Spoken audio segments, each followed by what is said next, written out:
Swayam Prabha. Digital India. Educated India.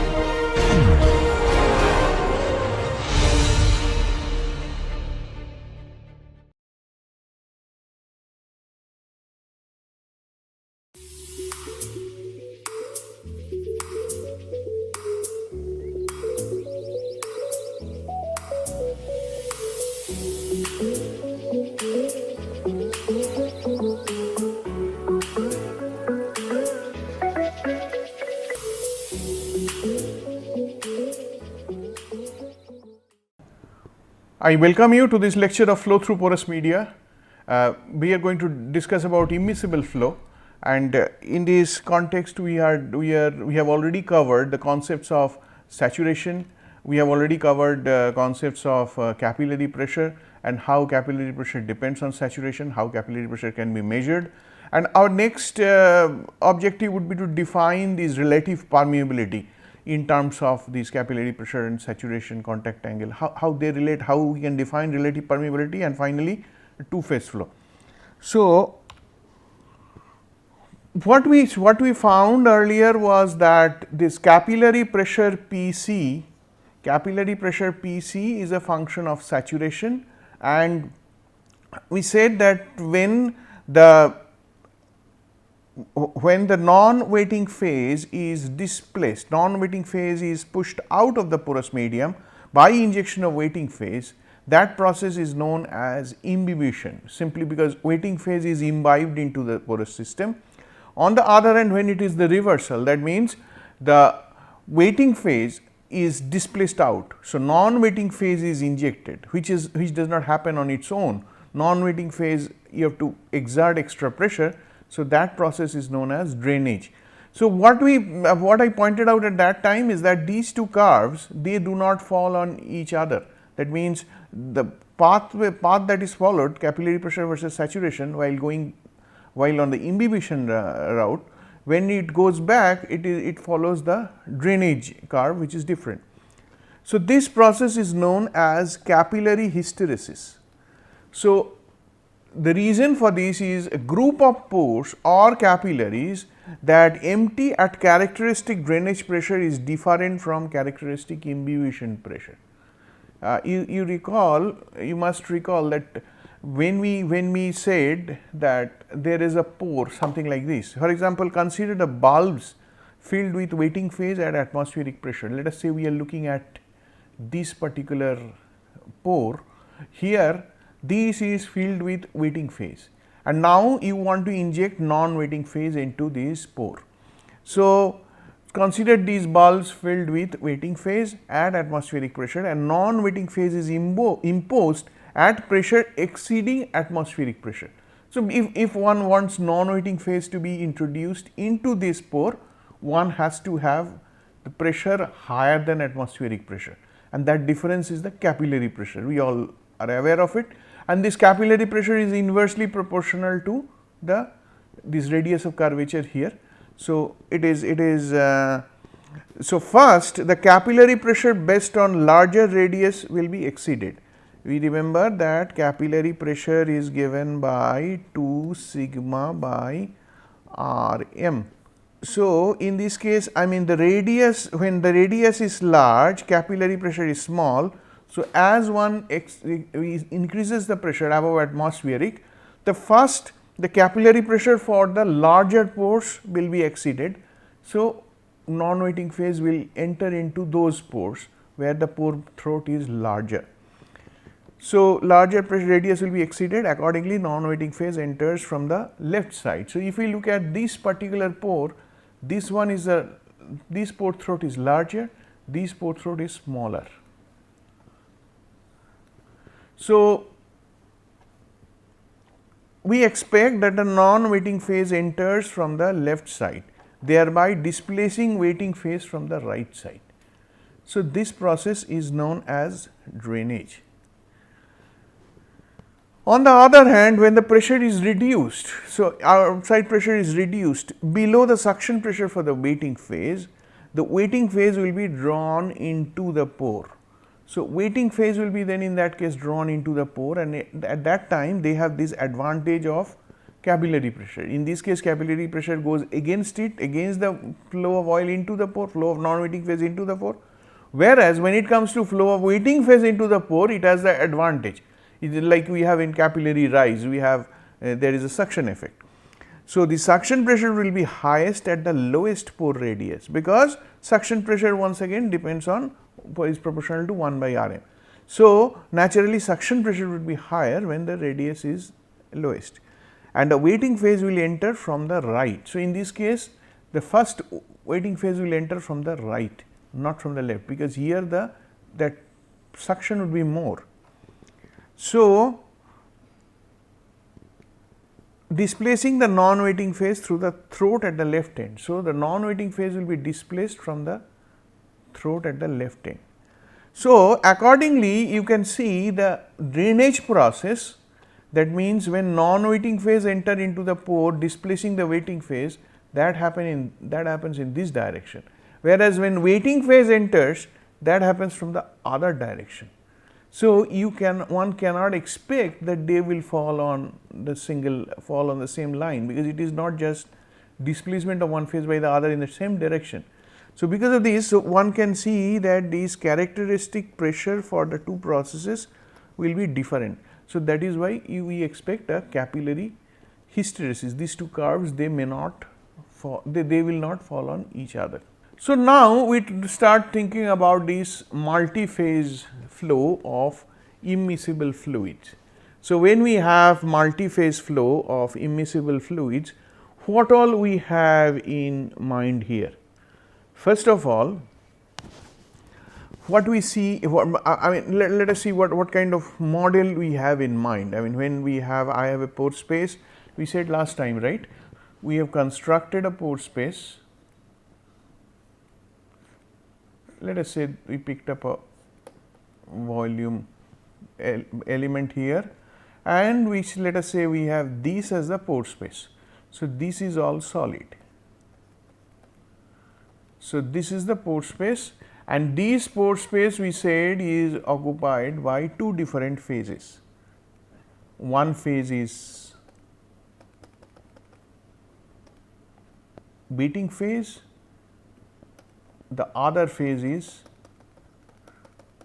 non-wetting phase. So, one is given by blue, another is by green.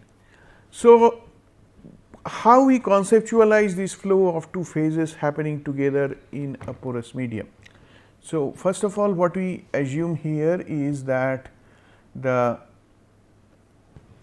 two or more fluid phases are present simultaneously in the pore space. So, every grid in the pore space, if I break it down into 100 or 1000 grids, at every grid some saturation is assigned. So, that means at every grid a part of the void volume is occupied by wetting phase, part is non-wetting phase. Okay. For a two phase system. For a three phase system, you can have three phases. For example, if one has oil, water and gas, so it would be a three phase system. So, all three would be present. In fact, if there are n number of phases, all n phases are present at that particular grid. So, they are present simultaneously in the pore space. The phases are separated by interface from one another. That is what the phase is. Phase means water and oil, and there is an interface, they do not mix. So, the two phases are in equilibrium as far as the components are concerned. That is also another very important issue. We have, let us say, two phases, and each phase has some dissolved solids. Okay. So, let us say I have one organic phase and one aqueous phase. Now, I have some salt which is present in the aqueous phase, and the same salt is also present in the organic phase.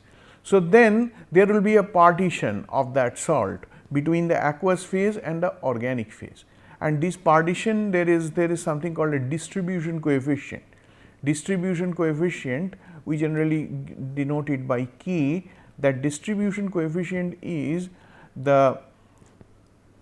you would probably put it as mole fraction or mass fraction of component I in one phase divided by mole fraction or mass fraction of that same component in the other phase. So, if there are two phases, one can have a distribution coefficient, something like this. So, this is an equilibrium value. That means I bring in two phases, one phase has some salt, the other phase does not have a salt, but then we shake it well and then let it rest. I expect there would be sufficient interface area through which the salt can move from one phase to the other and an equilibrium is reached, and at equilibrium the salt concentration of in say aqueous phase and the salt concentration in organic phase, their ratio, these two concentration ratio, they would be following some distribution coefficient. Okay.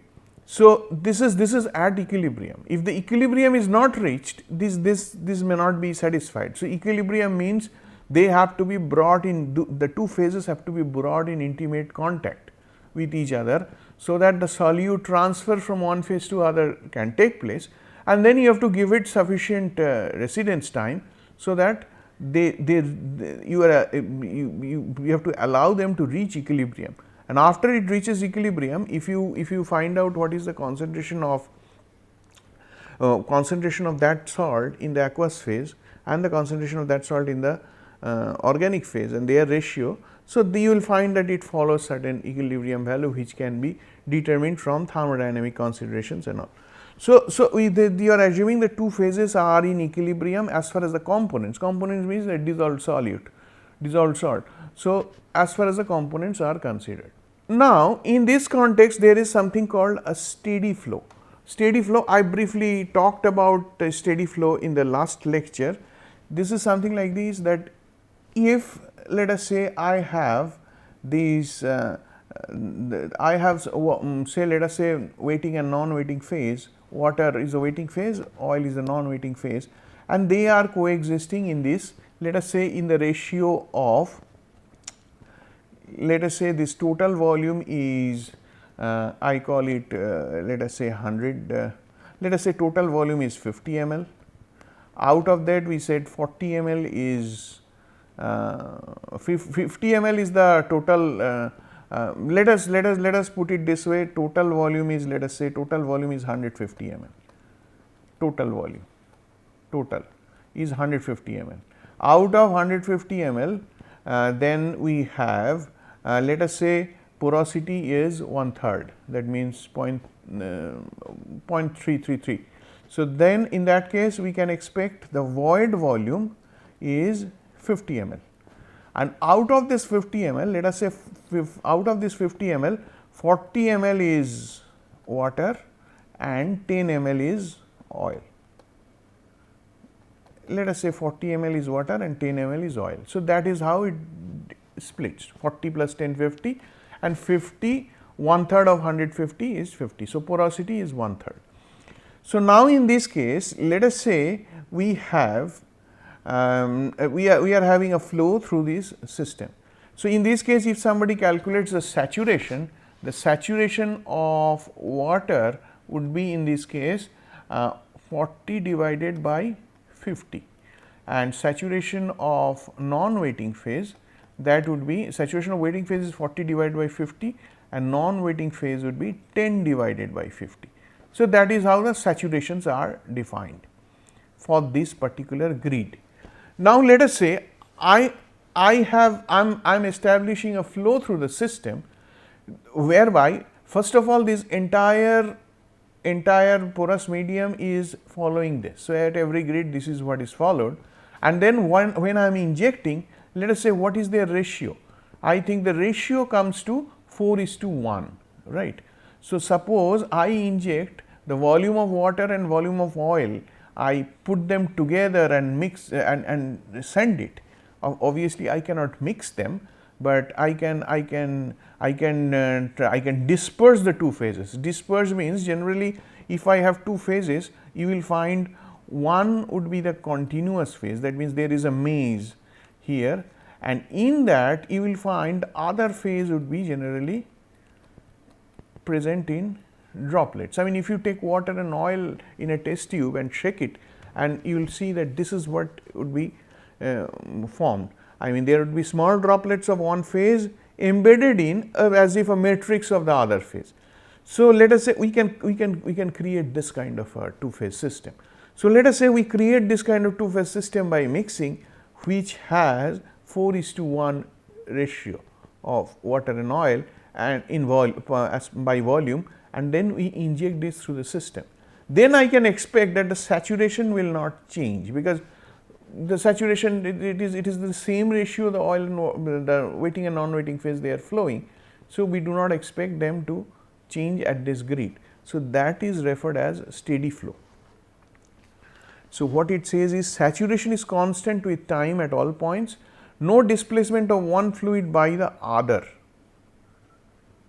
So, this is a condition of steady flow.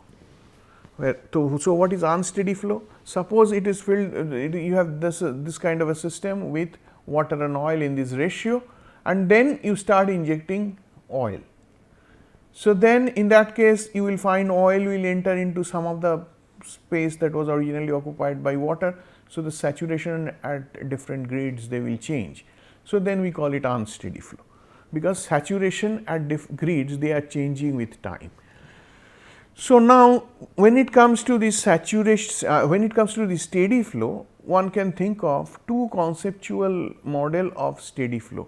One is called funicular flow, another is called channel flow. What is funicular flow? Think of this, I mean this concept of funicular flow we already talked about. We mentioned that pore may look like this, pore may look like this. So, then we can see that the oil would be occupied at the center and water would be flowing through the side. So, then it is so this funicular flow, if you look at the definition of funicular flow, core annular flow, that means when oil and water both are flowing through this pore, you see water is flowing through the annulus, or the wetting phase is flowing through the annulus, whereas the non-wetting phase is flowing through the core, the center of the pore. So, that means funicular flow says core annular flow with wetting fluid outside, I see blue color outside, and non-wetting fluid inside. This is a very reasonable model when all flow channels are nearly identical. This is the way the flow will take place, and one can see that if the if you continuously start injecting oil, then you will find and instead of water, no water, only oil, then you will see that this part grows, this part grows gradually, but there would be some oil would be some water, some wetting phase would be trapped on the wall, which you can never remove. On the other hand, when you are injecting water alone, there would be some oil trapped at the center, which is not, which cannot be removed. I mean, it can be removed only when if you can reduce the surface tension, or if you can impose a very high pressure, maybe you increase the viscosity of the fluid that is flowing in. So, you have to just by simple water and oil or wetting and non-wetting phase, there would be some remnants, which is called the residual saturation. So, this is what is funicular flow. So, it is expected that the flow channels are nearly identical. There is an alternative concept which is called channel flow, where this is proposed that separate network of interconnected channels, interconnected channels for the two phases. With increase in saturation of one phase, more channels will be carrying that phase. So, that means what it says is that one may have some channels which are totally dedicated to wetting phase, and some channels which are totally dedicated to non-wetting phase, and intuitively we can see that the channels, the pores which are larger, obviously non-wetting phase tend to follow those channels, whereas the channels comprising of pores which are smaller, wetting phase would tend to flow through them. So, this separate network of interconnected channels for the two phase. That means, if this is the porous medium, so you have a channel which is probably forming this part of the this part of the porous medium, you see only waiting phase is flowing, whereas you see the other part is you get only the non-waiting phase is flowing. Okay.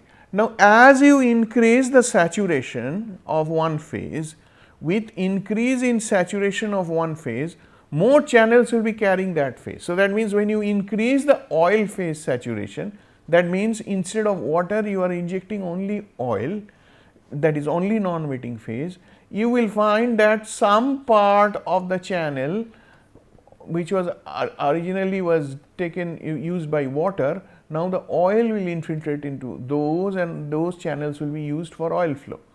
In fact, if you continue to increase this way, then at one point you will find that oil is flowing almost through most of the parts, only thing is it is leaving some portions. Here for example, some water remains trapped. So, this part, so this is giving rise to what you call the interstitial saturation, or the on the other side, if you inject water, so then water would be flowing through the channels which was earlier occupied by oil, and then at some point it will cut off a portion of the channel and oil will be sitting there as a blob. So, that is resulting into so called residual saturation. So, essentially it is this is what I am writing here is separate network of interconnected channels for the two phases. With increase in saturation of one phase, more channels will be carrying that phase. So, due to heterogeneities of the pore structure, displacing phase tends to surround and cut off portions of the phase originally present in the pore space, just like here they have cut off the blue phase. So, blue phase gets stranded, and here it is the non-emitting phase, here also it is using this pathway for non-emitting phase. So, here it got trapped, this water. So, non-emitting phase here. So, the blobs or ganglia, so these are the words used for this kind of cut-off phase. The blobs or ganglia of displaced phase held stationary, since interfacial forces are more than viscous force. So, in this case this remains stationary because it is I think in this context one must note what is this capillary number. There is a dimensionless number, just like we had Reynolds number. This capillary number is given by mu u divided by sigma. So, when the viscous force is higher, capillary number would be higher, whereas when surface tension is higher, capillary number would be lower. So, when the interfacial forces are more compared to viscous force, then these blobs or ganglia will remain stationary.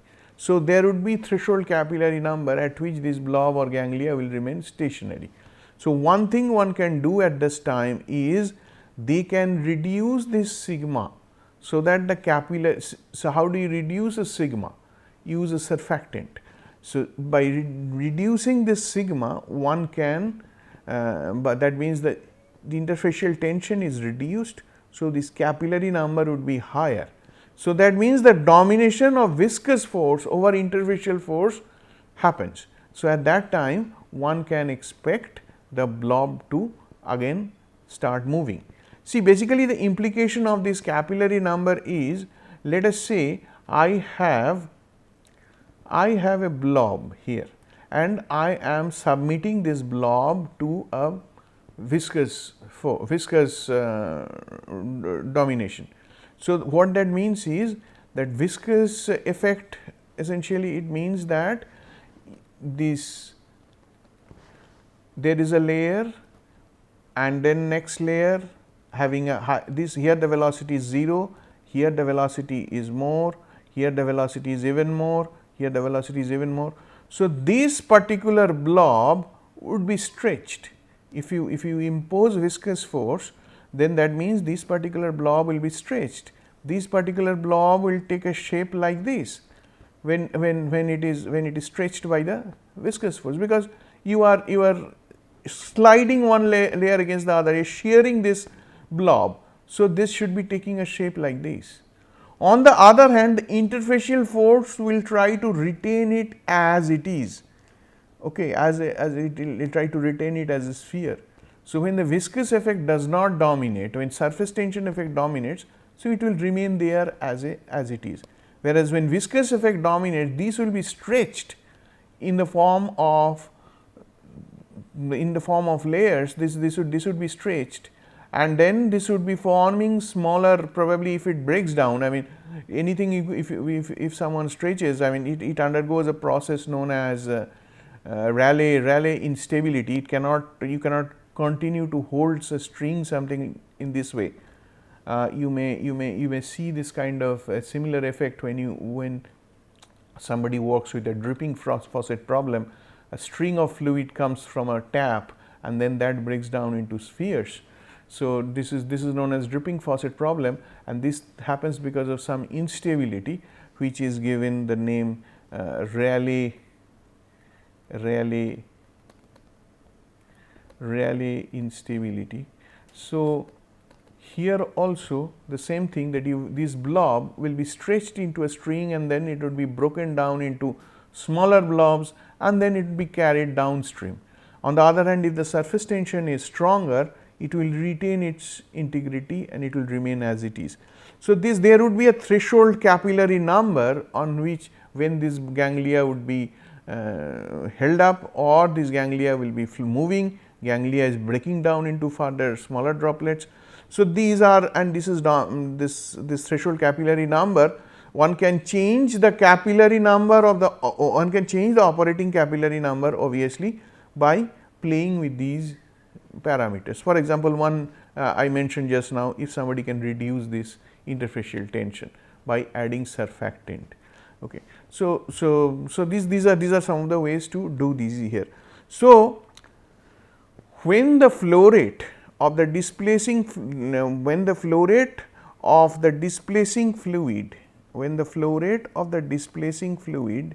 is increased, and or the value of the interfacial tension between the two phases is decreased sufficiently. So, when the velocity is increased, this u is increased or sigma is decreased. So, interfacial tension to phases decreased sufficiently, the ganglia may start flowing again.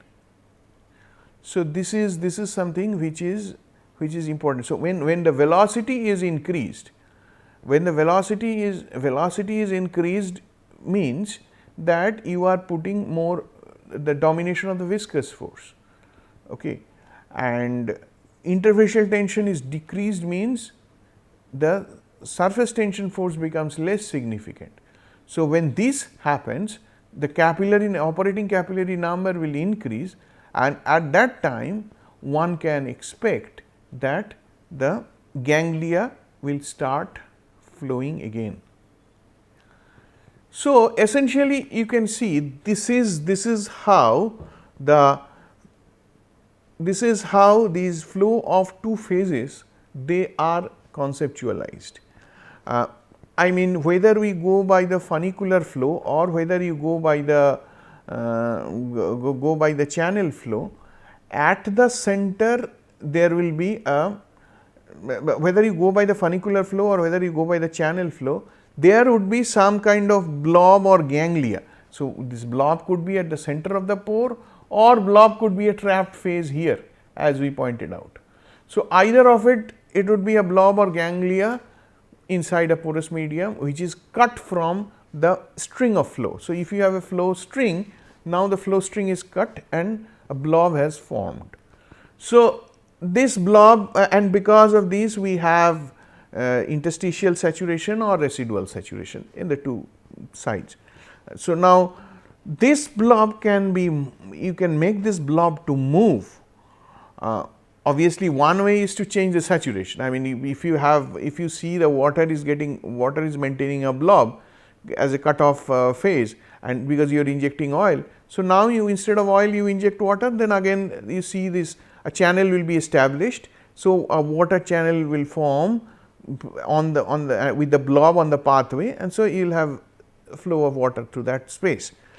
But instead of that, if you really want to take this out, want to take this blob or ganglia that is held up, if somebody wants to do that, then one has to play with the capillary number. Particularly, they have to increase the velocity and they have to decrease the surface tension, and they have to decrease the interfacial tension. So, these are some of the ways to make those blob or ganglia that was held stationary to have them moving again. Okay. So, this is the overall model that we have in mind when we go for two phase flow or multiphase flow here. So, this is all I have as far as this module of lecture is concerned. I will continue this exercise of two phase flow in the next lecture. Thank you very much.